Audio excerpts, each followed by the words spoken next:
What's happening, world? B Marsh Boxing, and we back. Quick review. There's a Netflix special out there on Carlos Monzon. You know what I mean? One of the greatest middleweights of all time. One of the greatest fighters of all time. You know, this guy's just a legend. And just, to be honest, Carlos Monzon. One thing I do admire about him is the way he retired. You know what I mean? How this guy actually went out on top. You know what I'm saying? Real talk. I do respect that about Carlos Monzon. You know what I'm saying? So basically doing a little review, you know what I'm saying? A little preview. Nothing more to it, you know what I'm saying? No spoilers. You know, people are quarantined in the house, can't do much. You know what I'm saying? Well, I'm basically out here trying to put people on to something to watch on Netflix, you know what I mean? People been recommending man to watch something called Tiger King or something like that. I'm not interested in watching no gay rednecks who hold tigers, dogs. I'm cool. You know what I'm saying? You gotta be very careful with what people recommend for you to watch. But this Muzan flick, if you're a boxing fan, it's like that. You know what I'm saying? It's like that. No spoilers over here. You know what I mean? B March Boxing. One thing about me, man, I'll try to watch every single documentary, movies that come out about boxers. You know what I mean? Just trying to, and I'll come over here and give you a little review. You know what I'm saying? If you don't know anything about Carlos Monzon's life, maybe you've heard previous B March Boxing videos where I've mentioned him in good light, but I also let it be known, look, man, when people out there and praising, they don't, they praise Carlos Monzon, you know what I mean?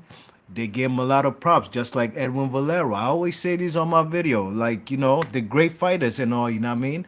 But one thing you gotta you gotta put things in perspective. In the same light, when you call him a great fighter, don't forget about their transgressions outside the ring, especially when it comes to domestic violence. You know what I mean? Because people like to bring up stuff about Floyd and try to front like that's the only reason they hate it because of domestic violence. I'm not buying that because these same people, when you talk to them about Carlos Muzan or Valero, these people, oh, what a great fighter. Oh, this, that, and the third. ETC. Oh, he's a great fighter, man. Great middleweight. Oh, he'll beat up Hagler and Sugar Ray Robinson at middleweight. Now, I'm not here to dispute who's going to win between Hagler and Munzon at middleweight or Ray Robinson. But one thing for sure, two things for certain. Inside the ring, Carlos Munzon was that dude. Man had like finished his career with like over 80 victories. You know what I'm saying?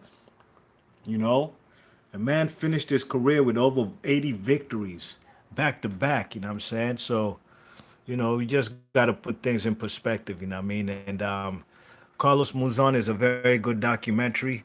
And, no spoilers, but, during the 70s, there was very few. I don't even think there was 5 or 4 total middleweight title fights in America, you know what I'm saying? During the what you call it, during the 70s, you know what I mean? Um, I can recall maybe Dick Tiger and the Mel Griffin in New York, Carlos Muzon in his career, which is about 100 fights total. He only fought once in the United States. In the 70s, you know what I mean? He only fought once in Madison Square Garden. Only one time fought in America. Only other fights I can remember being like world title fights in the middleweight division. There was Antiformo versus um, Hagler. That was in the late 70s. So this guy was popular, very popular in France and Italy and Europe, period.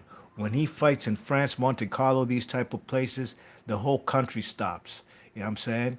And they come and watch this Argentine export who's over there in England, I'm sorry, in Europe, plying his trade. You know what I'm saying? So that's one reason. That's one thing I sure did learn. You know what I mean? Of course, I learned a whole lot more other stuff. But the reason why Carlos Monzon was always fighting in, if not Argentina, but in Europe, of course, Nino Benvenuti fighting the Italian. You know what I'm saying? Man had a home over there in Europe. He was very popular out there, and got to give him his credit. You know what I'm saying? So I just want to put it out there, man. If you're a boxing fan, if you have Netflix, go ahead and man. tune in. You know what I mean? I'm surprised I just found out about this flick. To be honest, I don't really be on Netflix like that. I seen an article about this Netflix movie about Monzon, and before I even read the article or finished reading the title, I went straight to Netflix and I turned on Monzon, and bada boom, bada bing, there we go. We had the movies right there on Netflix. You know what I mean? Great fighter. I've never underestimated him. Or go watch my top five dead or alive. See where I rank him at as an all-time middleweight. You know what I'm saying? He's one of the greatest, if not the greatest. But that's up for a whole different debate and a whole different video. But my advice to anybody who's into boxing, and especially the fighters of past years, you know what I mean? The legends of the ring, true legends of the ring. Go ahead and watch that Monzon, you know what I mean? I was surprised that Monzon was a heavy drinker and a heavy smoker while he was a champion. Now, I knew this about Nicolino Loci, the great 140-pounder WBA title from Argentina, who held the titles from 68 to 72, you know what I mean?